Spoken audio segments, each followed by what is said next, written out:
अस्सलाम वालेकुम everyone, this is Mohammed Shaheer Ahmed और आज की इस वीडियो में जिस टॉपिक को हम डिस्कस करने जा रहे हैं वो टॉपिक है हमारा टाइप्स ऑफ फ्रिक्शन। तो लास्ट वीडियोस के अंदर जो है हमने फ्रिक्शंस पढ़ लिया था। फ्रिक्शंस होती क्या हैं, फार्मूला क्या है, यूनिट्स क्या हैं, कोफिशिएंट ऑफ फ्रिक्शन क्या होता है। आज के इस वीडियो में हम पढ़ने जा रहे हैं टाइप्स ऑफ फ्रिक्शन। तो वीडियो स्टार्ट करने से पहले एक छोटी सी इन्फॉर्मेशन, चैनल को लाइक करें, सब्सक्राइब करें, बेल आइकन को प्रेस करें ताकि आने वाली वीडियोस की नोटिफिकेशंस आप तक पहुंचती रहे। स्टार्ट करते हैं। आज जिस टॉपिक को हम डिस्कस करने जा रहे हैं उस टॉपिक का नाम है हमारे पास टाइप्स ऑफ फ्रिक्शन। ठीक है, फ्रिक्शन क्या होता है एक छोटा सा ओवरव्यू ले लेते हैं। फ्रिक्शन इस तरह का फोर्स है जो रिलेटिव मोशन को अपोज करने की, रोकने की कोशिश करता है। और फ्रिक्शन का फॉर्मूला क्या था हमने लास्ट वीडियो में देखा है, F equal to mu R. और अगर हम इसको एलिब्रेट करें, F equal to mu R बराबर होता है mg के, where mu is known as coefficient of friction and it is a unitless quantity। अब हम बात कर रहे हैं टाइप्स ऑफ फ्रिक्शन के बारे में। तो फ्रिक्शन की बेसिकली दो टाइप्स होती हैं। अगर हम इनको दो मेजर टाइप्स में डिवाइड करें तो एक टाइप हमारे पास कहलाता है स्टैटिक फ्रिक्शन और दूसरा टाइप हमें कहलाता है kinetic friction. There are two types of friction, number one static friction और number two kinetic friction। ये दोनों फ्रिक्शन की डेफिनेशन नाम से ही वाज़ा है कि static friction, static का मतलब क्या होता है जब कोई चीज़ रेस्ट में हो, और काइनेटिक का मतलब क्या होता है जब कोई मोशन में हो।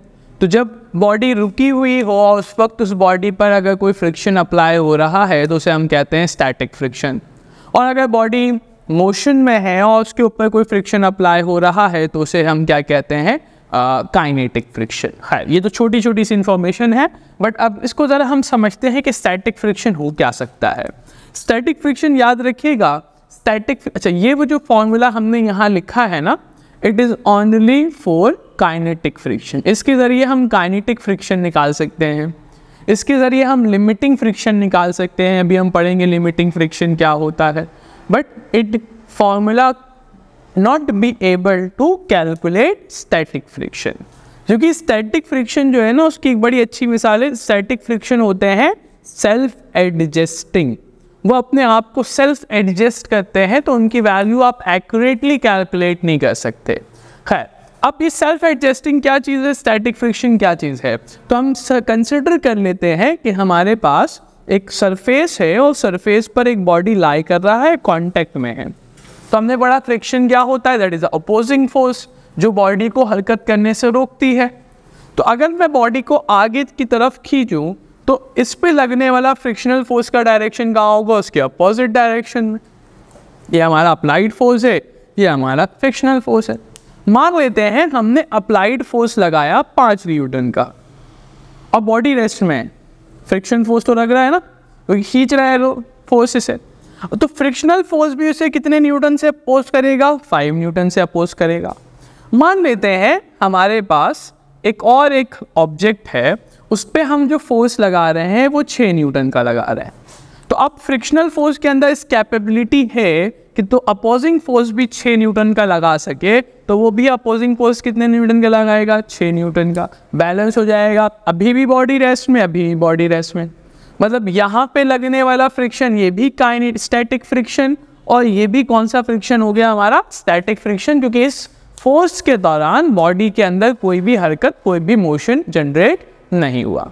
अब देखिए सेल्फ एडजस्टिंग क्यों कह रहे हैं कि जब हमने यहाँ 5 न्यूटन का एक्सटर्नल फोर्स लगाया तो स्टैटिक फ्रिक्शन भी 5 न्यूटन का था। अब जैसे ही हमने फोर्स 6 न्यूटन का कह दिया तो स्टैटिक फ्रिक्शन भी 6 न्यूटन का। और अगर मैं ये एक्सटर्नल फोर्स हटा दूं, यहाँ से कोई भी फोर्स ना लगाऊं, तो क्या ये फोर्स रहेगा, नहीं, एक फ्रिक्शनल फोर्स भी 0 हो जाएगा। तो अपने आप को with respect to the external force क्या कर रहा है, एडजस्ट कर रहा है। इसलिए हम कहते हैं स्टैटिक फ्रिक्शन क्या है, सेल्फ एडजस्टिंग है, अपने आप को with respect to the external force क्या करता चला जाता है, एडजस्ट करता चला जाता है। अब इसमें एक टर्म आता है कि कब तक ये एडजस्ट हो सकता है। मान लेते हैं फिर 5 न्यूटन, 0 न्यूटन, 6 न्यूटन। अब इस फ्रिक्शनल फोर्स की जो मैक्सिमम वैल्यू थी, यानी अपने मैक्स वैल्यू तक पहुंच चुका है, वो कितना है, 6 न्यूटन का है मैक्स वैल्यू। अब अगर इस ऑब्जेक्ट पर जिस पे हमने 6 न्यूटन का फोर्स लगा रखा है, फ्रिक्शनल फोर्स मैक्सिमम वैल्यू तक पहुंच चुका है, अब अगर हम इसे खींचे 7 न्यूटन के फोर्स के साथ, तो क्या बॉडी अभी भी रुके रहेगी? नहीं, बॉडी क्या हो जाएगी? अब रेस्ट में नहीं है बॉडी, क्योंकि राइट साइड वाला फोर्स ज्यादा है, तो बॉडी अब किस में आ जाएगी? मोशन में आ जाएगी। तो अब स्टैटिक फ्रिक्शन नहीं रहा, अब क्या जनरेट हो गया? यहाँ पर काइनेटिक फ्रिक्शन जनरेट हो गया।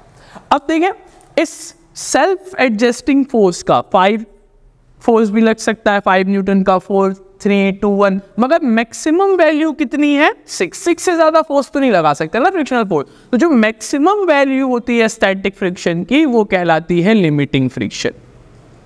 तो याद रखिएगा that limiting friction is the maximum value of the static friction. Static friction की जो मैक्सिमम वैल्यू होती है, मैक्स वैल्यू होती है, उसे हम क्या कहते हैं? लिमिटिंग फ्रिक्शन कहते हैं। और अब जब तक बॉडी रेस्ट में है तो लिमिटिंग फ्रिक्शन मैक्सिमम वैल्यू पर, मगर जैसे ही रेस्ट से मोशन में आ गया तो अब ये क्या हो जाएगा? Kinetic friction. अब देखें, आप यहाँ से 7 के बजाय 8 न्यूटन का फोर्स लगाएं, फ्रिक्शनल फोर्स कितना लगेगा? 6 न्यूटन का। आप एक काम करें, 9 न्यूटन का फोर्स लगाएं, फ्रिक्शनल फोर्स कितने न्यूटन का लगेगा? 6 न्यूटन का। तो through out the motion frictional force क्या रहा? कांस्टेंट। इसलिए हम कहते हैं कि काइनेटिक फ्रिक्शन क्या है? हमारे लिए कांस्टेंट है। और जो स्टैटिक फ्रिक्शन है वो क्या है? सेल्फ एडजस्टिंग है। और अगर स्टैटिक फ्रिक्शन की मैक्सिमम वैल्यू आ जाए तो उसे हम क्या कहेंगे?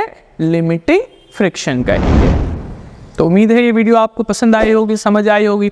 तो हमारे चैनल को लाइक करें, सब्सक्राइब करें, बेल आइकन को प्रेस करें, ताकि आने वाली वीडियो की नोटिफिकेशन आप तक पहुंचते रहे। शुक्रिया।